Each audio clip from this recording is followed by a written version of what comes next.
I'm trying to explain through my work about the existence, about people, the window that we are, all the things that I'm using, forming like my version of the face. It's a fascinating thing to look at the face of people. Everybody's face is different, and there's millions of that form. That's quite something, really. So that really fascinates me, that the upper part of the human being, the head, the neck, the upper torso. It's a very powerful thing, because you tend to look at that when you're out scouting in the life. Your eye constantly goes to another eye, whether they're driving along in a car or whether they're walking along, you see them, first eye contact. And your eye is busy, like when I walk in the mornings, my eye is busy constantly, and I noticed that, that you're constantly looking at other people's eyes to make sure everything's okay. And maybe that's a primal thing, that's something that we've done forever.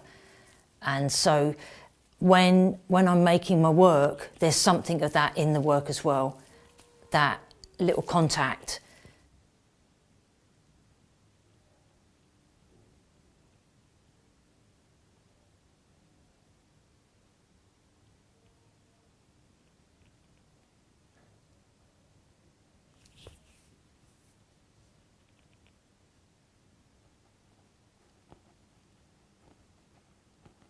So this is actually a time when it's actually quite delicate and sensitive. It's like a timeless act. She's just very quiet and delicate, and she's putting together this sort of like this plan, this map of this like watercolour, which then goes on to be something much more primal, aggressive and organic. So yeah, this is her time at the moment. That's the point when I stop with the water base paints, and that now is ready for the primal element, which is the oil. Sometimes when I'm at the stages when I'm working on the oil, it's almost like a heightened state. I feel myself almost like prancing around in the studio. It's very intense, and I can't settle. It's almost as though I'm waiting to make that pounce, to make that charge into the group, to sort of take out something. And sometimes it can happen within almost the primal areas below, can almost be completed within minutes. I almost like go somewhere else, almost disappear somewhere. When I dip in and take a great chunk of oil, sometimes I go at the canvas with such speed that I've actually hurt my fingers and hands. It's so out of my control. It's almost as though something comes in and is actually completing the stroke for me. It's almost like my hand is like possessed. It's sort of like a real primal thrust, like almost like an ancient thrust of an axe or a sword. It's like that. Sometimes it's really really brutal. I think it's just a fusion of energy with working on the work, just a complete fusion of energy now of male and female together. Strange thing to be fused in the state of male-female, but it's interesting for me, and I seem to be, it's as though the bus has stopped and I've got off at the stop, and I'm just happy to be where I am at the moment, between the two genders.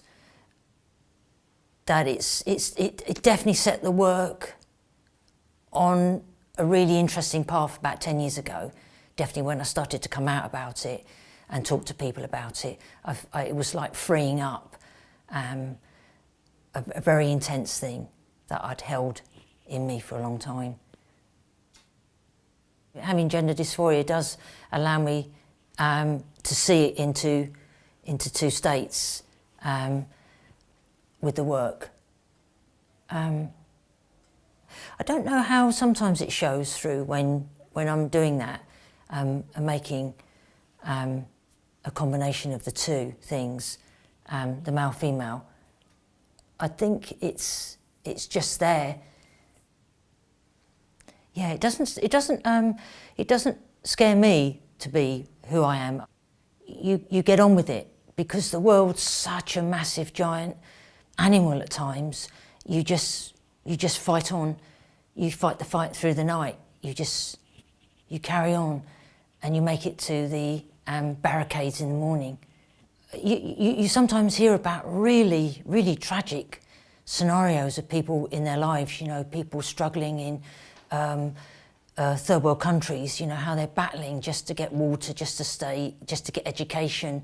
It's quite something that I suppose we all have our own little battle in one way or another to get through. And it just depends on how fortunate you are in life, where you're born or what situation you're in, how you deal with that. And I think most people deal with it the best way they can, because there's something in the human nature that is really, if you're a really good person, you're a really good soul, that you come through somehow, you fight and come through, and you make good somehow in your own little way, the best you can.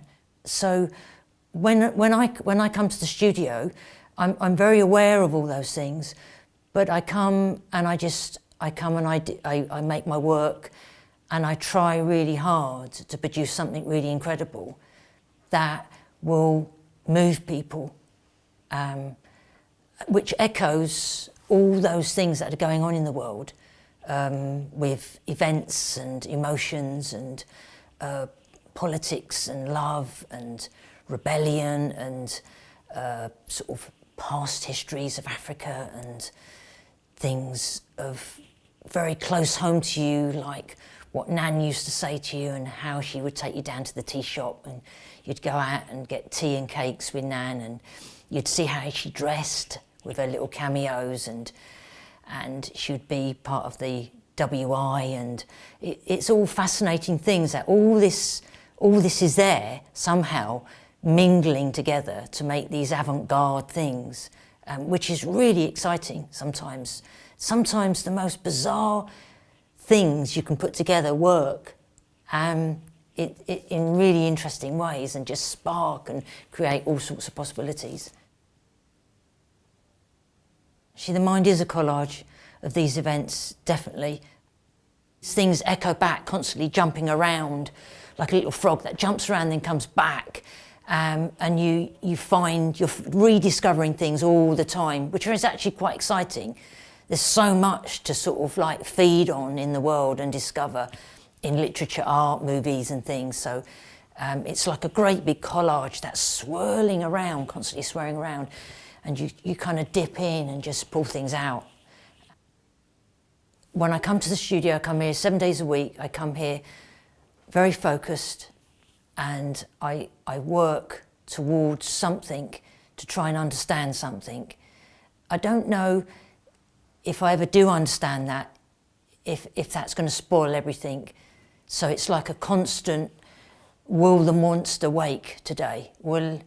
Will the charge go in, and he gets up off the table and he goes walking around town and he creates chaos?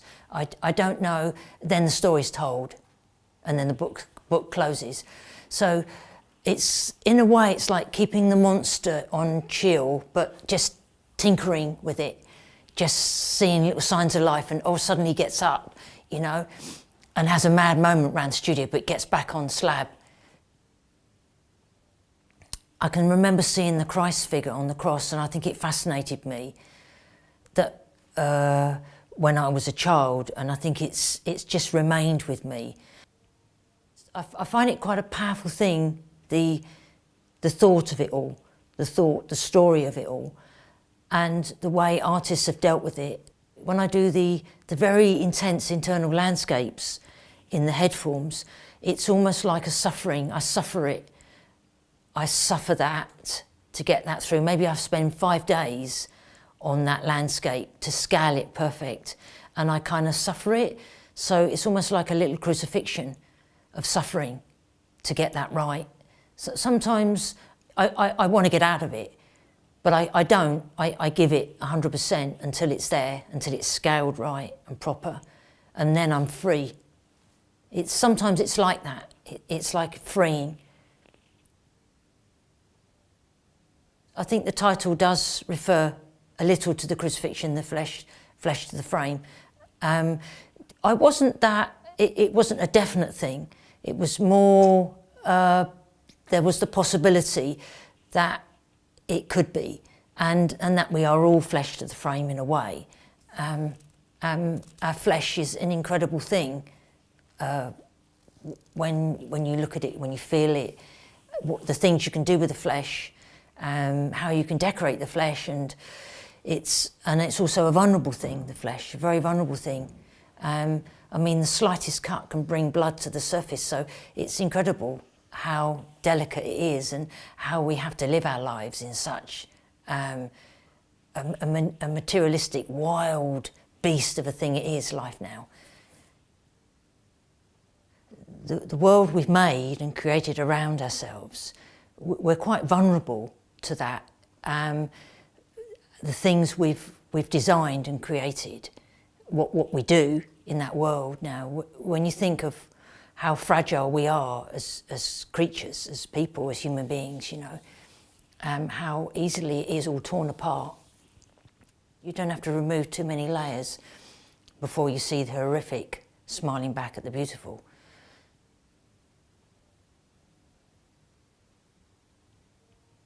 All that speed, all that fuel, all that just hope and clinging on that everything's going to be okay.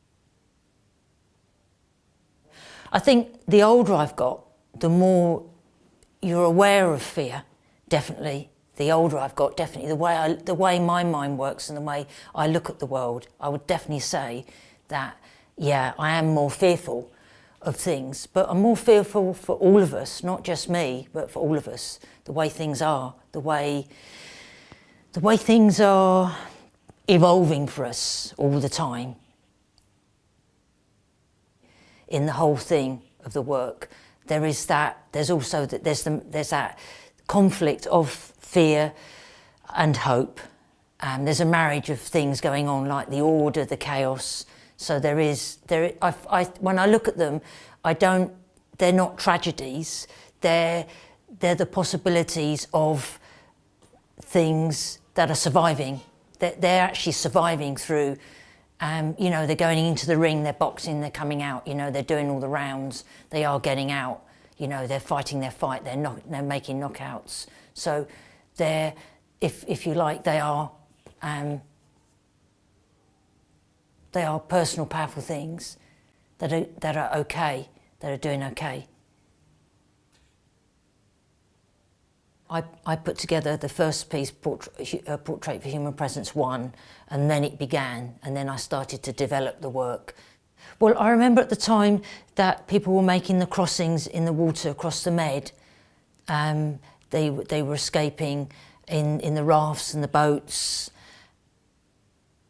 Also the great exodus in Damascus and the events that were going on in that city, the way they were all huddled together like a great herd, walking through this almost like horrific looking scenario of all these buildings that looks like they're almost going to fall in on them, all like dusty and broken. Everybody must have been so tired and drained physically, trying to keep it all together as families and things, and trying to keep together, trying to make things going to be okay, you know. So that really had a massive impact on me, and I needed to make some work based on those events, like Dawn of the Dying Cities, The Displaced 1 and 2, all came about through those events. When Portrait for Human Presence came to conclusion, I made the Garumba triptychs.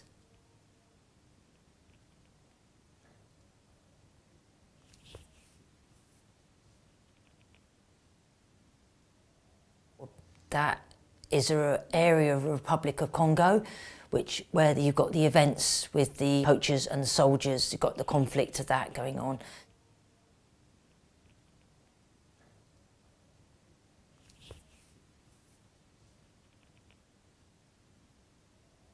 So I thought I would just go ahead and make some big, large triptychs.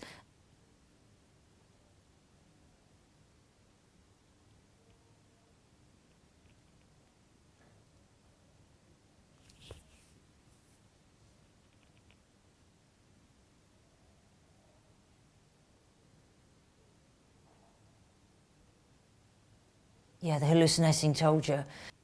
That was through visiting Arles, where Vincent van Gogh spent time, visiting some places there and getting the experience of that.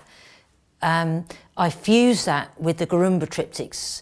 There was the thought of one of the soldiers having visions of seeing Vincent van Gogh out in the Garumba National Park as like this dark phantom figure that he keeps seeing in his mind, this like figure out in the twilight, working away on an easel or canvas, in all its Gothicness, in all its like yellows, tangerines, and all beautiful sea blues that Van Gogh used.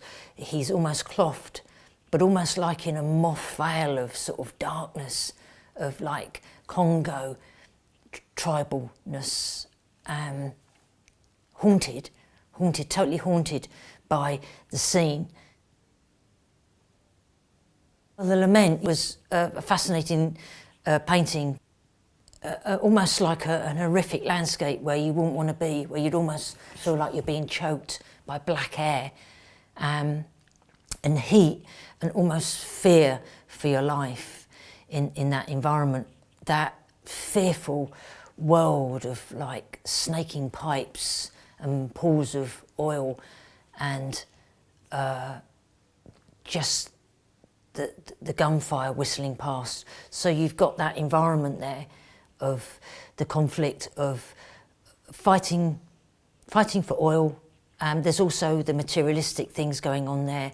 I challenged myself to do the Haywain twice in a little cameo. That was quite challenging, to sit down and actually paint the Haywain twice. But there's a slight time difference in them. There's a few seconds lapse. I thought, well, it would be interesting just to adjust the still slightly 2 seconds on. So they just vary slightly. Why have one when you can have two for the price of one? Yeah, so that was the kind of idea of that. Yeah. That was, yeah, the ceremonials that the girls go through. In fact, I've got small images here on the wall where the girls go through with, it's all to do with the events of growing up, going through, becoming females, becoming girls. And I was just really drawn by the images of the girls in their white makeup and all their blue beads and the way they're all dressed and all cute together, and to see the devil woman coming through and just touching them with a stick. It seemed quite a powerful image, and I thought I'd like to develop that and bring together a little group of works. So all the little cameos in the paintings are all like little churches in Sierra Leone, and I've also used the rhino as another cameo area. Although the girls that I've portrayed, they no longer have their genitalia sort of changed. It does go on still, but the girls that I've actually documented actually go to schools, and they don't go through that anymore. They don't actually have that situation occur. The painting Father X Watching for Classical Sunlight was actually from the experience of being in Notre Dame. Quite a powerful thing when we went there at night time and lit candles. That was really, that left a really linger with me, that feeling. It's a really powerful thing, the smell of Notre Dame at night. That also made me think about another thing. I wanted to make a portrait of Father X. He was a priest and was an exorcist, that was part of Notre Dame. It made it very interesting for me just to go off with my imagination and look at the possibility of something from that, which we got the painting, and also Nexus of Love X, and that's how that's how that group sort of evolved.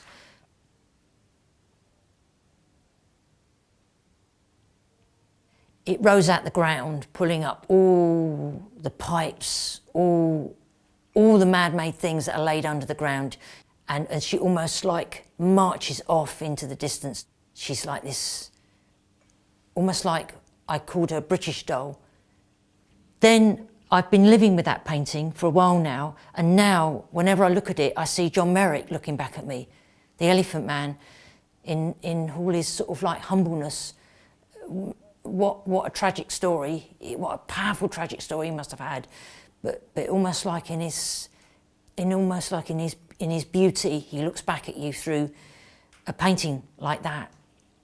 So sometimes they're not necessarily, they don't start out about what they can eventually end up as, which is really nice. Time does that. Time does that with them and with lots of things in life as well. Time. Yeah, powerful thing. I suppose the studio is like a birthing place. There is the place here where they are all born, and yeah, I do feel responsible for them, and I do worry about them once they're made as finished works. I do worry about them going out into the world, but I know that once they leave my door, that's it, they're gone. I can't, but once you can't babysit them forever. They have to go out and they have to survive in the world as entities, as items on their own. And I understand that totally, but they are kind of precious to me, and they are all developed in families. They are family works, and they are all do come from they just come from a simple little entity, i.e. me.